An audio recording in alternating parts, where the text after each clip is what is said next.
Born the middle child into a working-class family on January 14, 1946, Harold Frederick Shipman, known as Fred, was the favorite child of his domineering mother, Vera.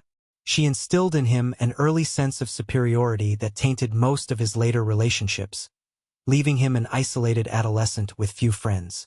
When his mother was diagnosed with terminal lung cancer, he willingly oversaw her care as she declined, fascinated by the positive effect that the administration of morphine had on her suffering, until she succumbed to the disease on June 21, 1963. Devastated by her death, he was determined to go to medical school, and he was admitted to Leeds University Medical School for training 2 years later, having failed his entrance exams first time, before serving his hospital internship. Still a loner, he met his future wife, Primrose, at the age of 19, and they were married when she was 17, and 5 months pregnant with their first child.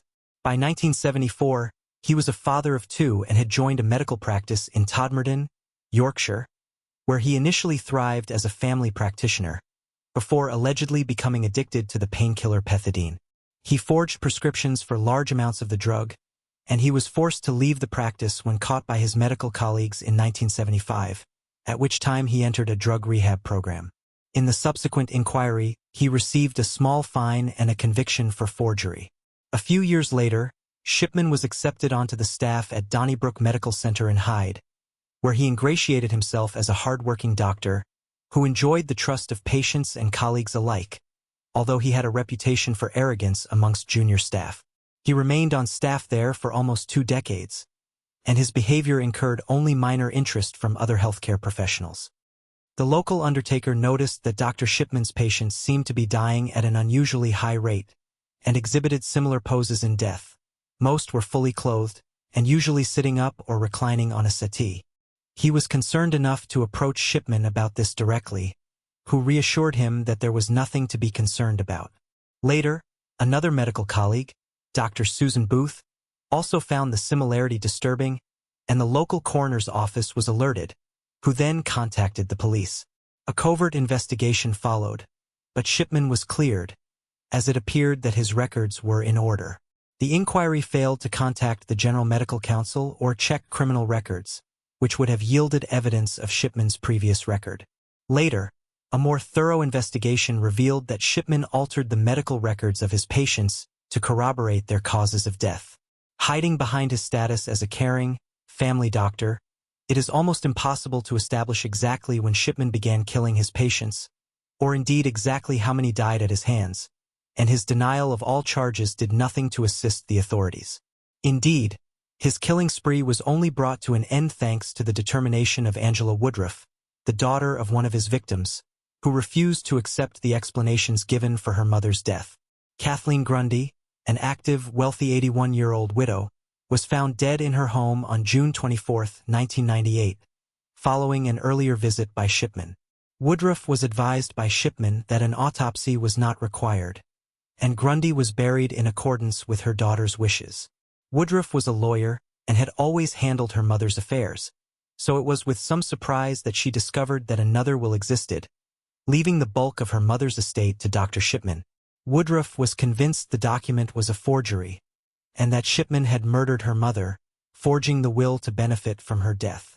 She alerted the local police, where Detective Superintendent Bernard Possels quickly came to the same conclusion upon examination of the evidence. Grundy's body was exhumed, and a post-mortem revealed that she had died of a morphine overdose, administered within 3 hours of her death, precisely within the time frame of Shipman's visit to her. Shipman's home was raided, yielding medical records, an odd collection of jewelry, and an old typewriter which proved to be the instrument upon which Grundy's forged will had been produced. It was immediately apparent to the police from the medical records seized that the case would extend further than the single death in question, and priority was given to those deaths it would be most productive to investigate, namely victims who had not been cremated, and who had died following a home visit by Shipman, which were given priority. Shipman had urged families to cremate their relatives in a large number of cases, stressing that no further investigation of their deaths was necessary, even in instances where these relatives had died of causes previously unknown to the families. In situations where they did raise questions, Shipman would provide computerized medical notes that corroborated his cause of death pronouncements. Police later established that Shipman would, in most cases, alter these medical notes directly after killing the patient to ensure that his account matched the historical records. What Shipman had failed to grasp was that each alteration of the records would be time-stamped by the computer, enabling police to ascertain exactly which records had been altered. Following extensive investigations, which included numerous exhumations and autopsies, the police charged Shipman with 15 individual counts of murder on September 7, 1998, as well as 1 count of forgery. Shipman's trial commenced in Preston Crown Court on October 5, 1999. Attempts by his defense counsel to have Shipman tried in 3 separate phases, i.e. cases with physical evidence, cases without, and the Grundy case, where the forgery differentiated it from other cases, as well as to have damning evidence relating to Shipman's fraudulent accumulation of morphine and other drugs, were thrown out, and the trial proceeded on the 16 charges included in the indictment. The prosecution asserted that Shipman had killed the 15 patients because he enjoyed exercising control over life and death, and dismissed any claims that he had been acting compassionately, as none of his victims were suffering a terminal illness. Woodruff appeared as the first witness. Her forthright manner and account of her unremitting determination to get to the truth impressed the jury, and attempts by Shipman's defense to undermine her were largely unsuccessful. Next, the government pathologist led the court through the gruesome post-mortem findings, where morphine toxicity was the cause of death in most instances.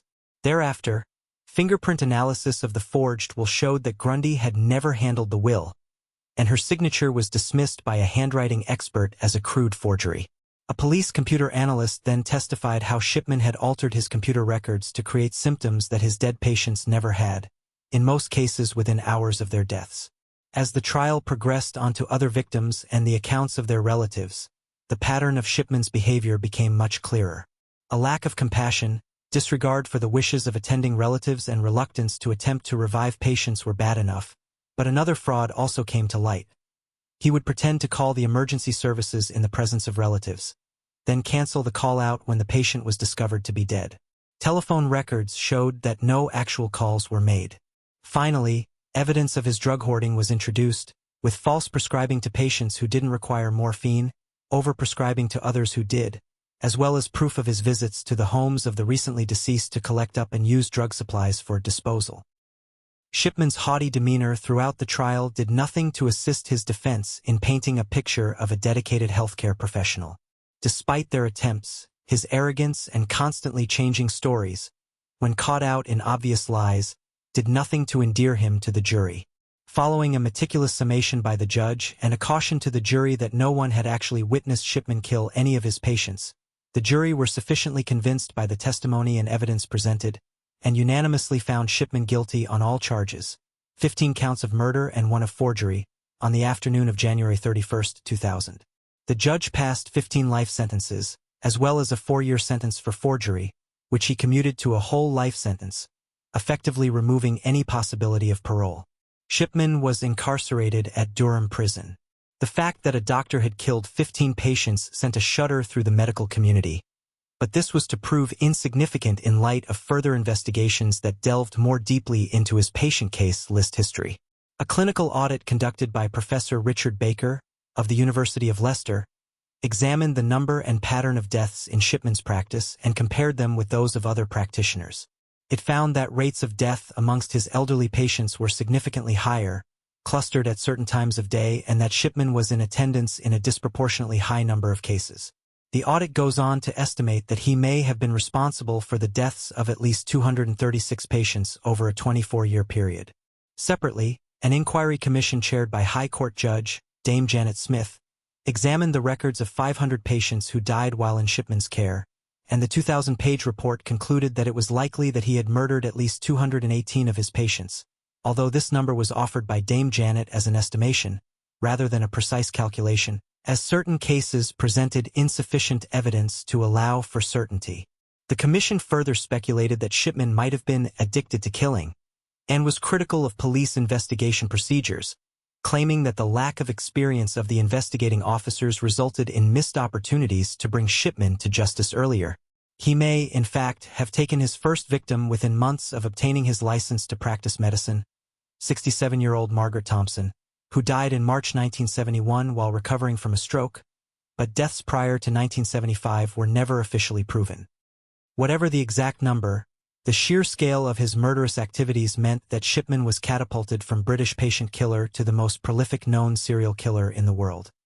He remained at Durham Prison throughout these investigations, maintaining his innocence, and was staunchly defended by his wife Primrose and family. He was moved to Wakefield Prison in June 2003, which made visits from his family easier. On January 13, 2004, Shipman was discovered deceased in his prison cell at Wakefield, having used bed sheets tied to the window bars of his cell.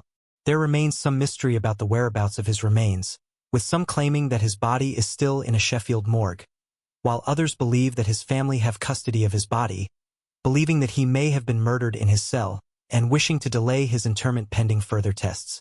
You can stay in the community, receive your treatment in the community, with your family around you, your usual friends, then this all adds to the speed of recovery from the illness.